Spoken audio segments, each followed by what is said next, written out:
Le podcast Athlète Entrepreneur, animé par Amélie Delebel, vous relate les différents parcours inspirants d'anciens sportifs ou sportifs actuels de haut niveau de différentes disciplines qui se sont tournés par la suite ou sont actuellement dans le milieu entrepreneurial. Des entrevues et reportages qui sauront vous motiver à atteindre votre plein potentiel. Le podcast Athlète Entrepreneur, des cheminements à découvrir.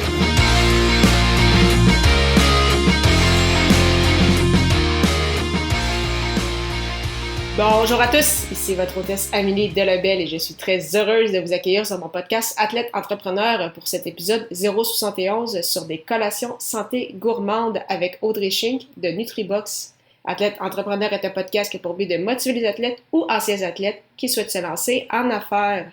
Avant de vous parler de mon invité du jour, je voulais vous annoncer que je vous offre une consultation gratuite d'une quinzaine de minutes pour discuter avec vous de votre création de contenu et de vos médias sociaux. Pour prendre rendez-vous, simplement allez au amelidelebel.com/consultation. Au plaisir de discuter avec vous. Aujourd'hui, j'ai la chance de discuter avec Audrey Schink, une entrepreneuse qui a fondé les aliments NutriBox en juillet 2018. Ayant livré quelques combats de boxe amateur, elle donne également son 110% lorsqu'elle prépare des collations santé gourmandes pour ses clients. La Québécoise a aussi été entraîneuse de boxe, en plus d'être actuellement formatrice informatique au Cégep de Granby. Sans plus attendre, je vous laisse à cette entrevue. Bonne écoute! Alors, je suis actuellement avec mon invité du jour, Audrey Schink. Salut Audrey, comment ça va? Ça va bien, toi? Ça va très bien, merci beaucoup. Alors, première question, est-ce que tu peux nous expliquer un peu ton parcours dans le monde du sport en général et particulièrement de l'impact que la boxe a eu pour toi? Oui, bien, en fait, au niveau sportif, moi, je suis quelqu'un de très touche-à-tout. Puis je m'en rends compte en vieillissant, en fait. C'est comme au secondaire, au plus jeune, je joue au softball, je joue au baseball, je joue au basketball. J'ai vraiment de toucher à tout.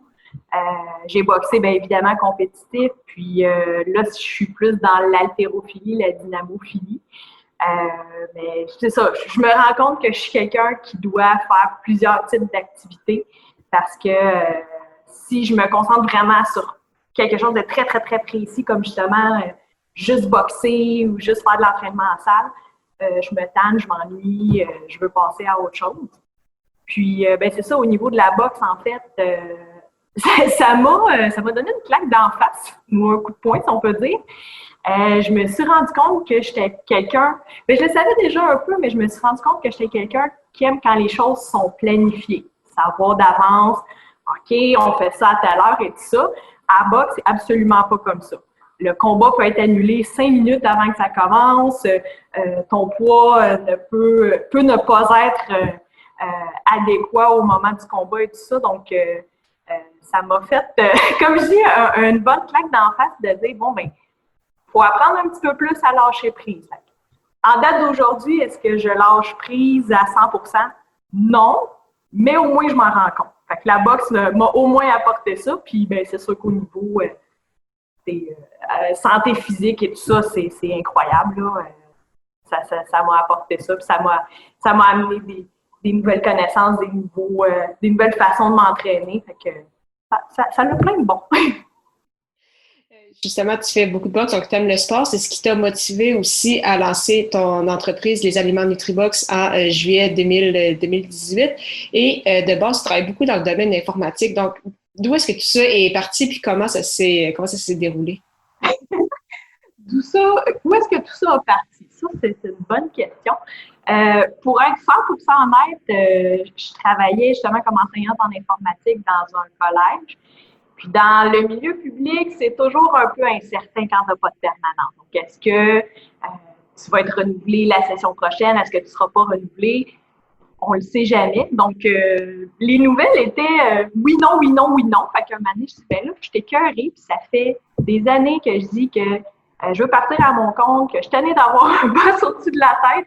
Fait que j'ai dit, ben, gars, je l'essaye, puis advienne que pourra. Tu sais, comment je pourrais dire, j'ai pas parti d'une multinationale puis dire, OK, j'ai des dizaines de milliers de dollars à rembourser, quoi que ce soit. Fait que je me suis dit, ben, gars, je l'essaye, on verra ce que ça donne. Puis, tu sais, je pense que tu sais aussi, tu en es consciente que, tu sais, il y a des hauts et des bas, c'est jamais ah oui, tout va toujours bien, même si des fois les réseaux sociaux peuvent laisser paraître ça. Mais non, sinon, c'est ça. Jusqu'à présent, je mène les aliments NutriBox et AS informatique. Puis, je me rends compte qu'encore là, j'ai besoin de ça parce que comme dans le sport, si je fais juste une chose, si je fais des collations santé, tout ça, j'aime ça, mais j'aime ça faire d'autres choses aussi. Donc, il faut que je fasse plusieurs petits métiers, plusieurs petites choses là, pour me garder en vie. Puis, quels ont été tes défis depuis les 2 dernières années, tant avec les aliments NutriBox qu'avec AS Informatique? Du côté de l'AS Informatique, j'avais mis ça, en guillemets, un peu de côté dans le sens que, les aliments NutriBox, ça fonctionne assez bien, ça roule et tout ça. Et là, le COVID nous a tous pété d'en face, si je peux dire ça. Donc, quand tes clients sont majoritairement, en fait, des clients entreprises, des clients corporatifs et que les entreprises sont fermées, il faut que tu essaies de te retourner sur un disette. Donc, oui, il y a le côté aliment NutriBox, qu'est-ce que je fais avec ça? Est-ce que je travaille plus avec les particuliers, avec des distributeurs et tout ça? Mais d'une autre part, ça m'a permis aussi de travailler sur AS informatique que j'avais mis un petit peu plus de côté. Donc, je pense que tout ce qui arrive dans la vie, peu importe que ce soit une blessure dans le sport, que ce soit, des fois un congédiement ou ton entreprise qui va un peu moins bien et tout ça, il y a toujours quelque chose de positif quelque part. Sur le coup, c'est pas toujours évident à voir, mais il y a toujours un petit quelque chose à retirer de ça. Puis, tu dis comme ça, tu touches à beaucoup de choses. Donc, c'est ça, tu as AS Informatique, tu as les aliments NutriBox. Tu as également été entraîneuse de boxe. Puis là, justement, tu donnes une formation en informatique au Cégep de Granby. Est-ce que c'est d'autres projets que tu aimerais soit recommencer ou continuer, par exemple, soit devenir être entraîneuse aussi ou, par exemple, donner de la formation en ligne ou est-ce que tu as d'autres projets par rapport à ça? La formation en ligne, je pense, puis la formation en général, c'est toujours quelque chose qui va faire partie de moi. Peu importe que ça serait en informatique, à expliquer, je sais pas moi, devenir une Ricardo de ce monde ou quoi que ce soit. Je me souviens, un de mes premiers patrons en informatique, puis peut-être qu'il entendra ce podcast, il m'a toujours dit « Audrey, tu parles aux clients comme si c'était une maîtresse d'école. » Fait que moi, c'est important pour les gens, peu importe de ce qu'on parle, que ce soit l'informatique, l'alimentation, l'entraînement, que ce soit clair et que ce soit pas dit dans un langage super scientifique que personne ne va comprendre. Fait que ça, dans tous les cas, c'est sûr que ça va faire partie de mon moi-même. Puis le reste de la question, là, je suis en train de m'emballer et tout ça, on parlait de... Oui, c'est ça, c'est aussi, mettons, pour être entraîneuse aussi, toi, tu pensais peut-être te lancer un jour une formation en ligne. Je ne sais pas, parce que, en fait, au niveau de la boxe, ça prend... pas un certificat, mais ça, dans le fond, ça prend certains prérequis et tout ça. Puis, en fait, depuis plusieurs mois, j'ai été diagnostiquée à 30 ans à avoir de l'arthrose. Donc, je suis plus limitée dans certains mouvements, dans certaines façons de faire. C'est l'une des raisons, d'ailleurs, pourquoi je ne peux plus boxer compétitif. Sinon, de l'entraînement en général, est-ce que ce serait possible qu'un jour que je donne de la formation en ligne en tant qu'entraîneur? Oui. Cependant, c'est sûr que je voudrais aller chercher les qualifications requises avant, sans dénigrer personne. Ce que je veux dire, c'est qu'il y a beaucoup de gens, des fois, qui vont s'improviser, exemple, un expert en entraînement, un expert en ci, un expert en ça. Puis ça, c'est dans tous les domaines. Je critique pas. Par contre, je pense que ça prend quand même un minimum, justement, d'acquis techniques de formation. Surtout dans le monde du sport, l'entraînement, le risque de blessure peut être hyper élevé. Puis ça, même, des fois, on dit « le yoga, c'est une activité plus smooth, tout ça », mais tu pourrais te blesser au yoga si tu fais pas les mouvements adéquatement et tout ça. Donc, dans l'avenir, est-ce que ça se pourrait? Oui, parce que tout est possible. Mais c'est sûr que j'aurai de la formation à aller chercher. Puis, pour revenir avec les aliments NutriBox, quand tu as décidé de faire ça, des collations santé gourmandes, est-ce parce que comment ça a grossi? Est-ce que c'est parce que justement les gens, mettons, tu faisais des recettes, les gens ont commencé à les aimer, puis ça partit comme de fil en aiguille? Puis qu'est-ce qui t'intéressait en fait de ça justement? Est-ce que c'était justement pour la boxe d'essayer de maintenir un poids sans culpabiliser? D'où est-ce que ça vient tout ça? Oui, bien, c'est ça. Moi, en fait, je suis quelqu'un qui aime manger. Mais on s'entend que, bon, surtout dans le cadre de la boxe, comme tu dis, c'est important de maintenir un poids. Puis quand c'est de la boxe compétitive, mais amateur, il faut rester le plus possible au poids de combat. Donc, si tu te bats dans les 60 kilos, je pense pas que ce soit sain de dire qu'en général, tu pèses, là, je retombe en livre, là, mais que tu pèses 150 livres puis que juste avant un combat, qu'il faut que tu redescendes à 130, 132. Ça, c'est une chose qui m'a amené aussi à faire des collations santé gourmandes. Puis justement, le fait que, tu sais, c'est bien beau manger, mais manger juste du poulet, pas d'assaisonnement, puis des brocolis, à un moment donné, c'est plat. Et moi, tu sais, je l'ai dit, je suis gourmande, j'aime ça manger des beignes, j'aime ça manger des brownies, tout ça, puis je m'en prive pas non plus, là, manger un brownie traditionnel ou quoi, c'est correct. Mais est-ce qu'il faut que tu manges toute la panne de brownies? Pas nécessairement. Fait que, tu sais, de pouvoir dire, hey, écoute, après un entraînement, moi, je mange un beigne à 9,3 grammes de protéines, ben, je trouvais ça quand même cool comme idée. Puis, ben, c'est sûr qu'évidemment, tu sais, je faisais des tests de recettes, des fois, c'est comme, mais c'était pas si hot côté texture. Parce aussi, avec la protéine, c'est toujours un peu plus difficile de travailler avec ça, puis on veut mettre moins de gras, tout ça. Mais à un moment donné, mais à force de travailler avec ça, ben, mon entourage, ça était comme, ah, ben oui, ça c'est bon, c'est différent. Puis là, quand tu leur dis, hey, ça contient, mettons, 3 grammes de fibres, 6 grammes de sucre, 10 grammes de protéines, ils sont comme, mais là, ça se peut pas, tu sais. Mais c'est un peu de ça que ça a parti. Ah, mais c'est bon. Puis, pour les prochaines années, ce serait quoi tes objectifs, tant avec les aliments NutriBox que peut-être d'autres projets que tu as en tête? Ben pour les aliments NutriBox, en fait, c'est sûr que ce serait une reprise parce qu'on ne se le cachera pas, avec le COVID-19, les activités ont beaucoup diminué. Là, c'est sûr que ça commence à reprendre tranquillement. Donc, tout simplement d'assurer une croissance, développer des nouveaux produits qui vont être attrayants, autant pour monsieur, madame, tout le monde que pour les entreprises.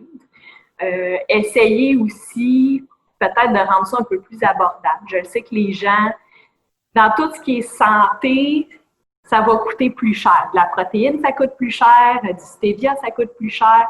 Donc, peut-être de voir s'il y a moyen d'aller chercher des partenariats ou de baisser les coûts sans non plus baisser la qualité ou les valeurs nutritives du produit. Puis, du côté AS informatique, bien, comme je commence tout juste à brander ça puis à mettre ça plus de l'avant, bien, je pense que c'est encore là un peu en mode croissance, puis dans le fond, tout simplement de faire connaître l'entreprise, puis de voir à qui ça peut correspondre. Donc, est-ce que je vais targeter plus un marché féminin parce que je suis une fille? Est-ce que je vais targeter plus les milieux manufacturiers parce que j'ai de l'expérience là-dedans? Donc, c'est pas mal ça qui est amené. C'est un peu tout de l'inconnu, mais c'est un peu ça qui est le fun d'être à son compte. En effet. Pour terminer cette entrevue, je vais te poser quelques petites questions en rafale. Ma première question, c'est quelle est la chose la plus importante que le sport t'a enseigné? Oh boy! J'ai même pas 2 minutes pour y penser quelque chose! Qu'est-ce que le sport m'a enseigné de plus important? Ben, je dirais la rigueur, la récurrence, c'est de dire comme c'est bien beau si tu t'entraînes une fois ou 3 mois, mais attends-toi pas à, exemple, augmenter ta masse musculaire ou ton endurance. Puis d'un autre côté, c'est de ne pas étirer l'élastique de l'autre côté. Moi, je suis quelqu'un qui est très tout ou pantoute. Fait que de dire, oui, de m'entraîner, mais à un moment donné, pour monsieur, madame, tout le monde, s'entraîner 2 fois par jour, 7 jours sur 7, ton corps a besoin de repos aussi. Fait que c'est vraiment les 2 extrêmes. Donc, oui, t'entraîner régulièrement, bouger, être actif, mais pas non plus à l'extrême. Quel est ton plus beau souvenir sportif? Ben, je pense que ce serait mon premier combat, en fait, qui était un combat défi, qui était à Rimouski. Fait qu'on on sortait quand même en grand. C'était 6 heures de route. Dans le temps, j'étais à Saint-Hyacinthe. Puis, tu sais, premier combat, c'est assez intimidant. Tu arrives dans la journée, tu vois le ring la première fois, puis tu sais, il y a des événements qui sont organisés de façon plus de base, on va dire qu'un budget très minimal, puis il y a des événements que ça a l'air big. Là. Puis là, quand tu rentres, puis que tu vois les spots partout, puis que tu as le ring surélevé, puis là, c'est comme, oh, là, le stress commence à monter. Mais tu sais, après ça, je veux dire, tout le reste de la journée avec, l'équipe, ça s'est bien passé, puis on arrive justement à la salle pour, se préparer, tout ça. Les gens hyper accueillants. J'ai jamais vu des gens aussi accueillants comme ça.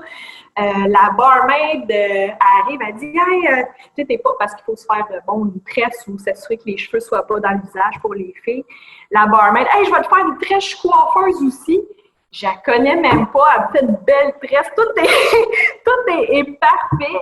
Puis, tu sais, c'est ça, je pense que la veille, j'avais moins bien filé, j'avais un rhume, tu sais, quelque chose de même quand tu sais que t'es pas à ton meilleur niveau physiquement.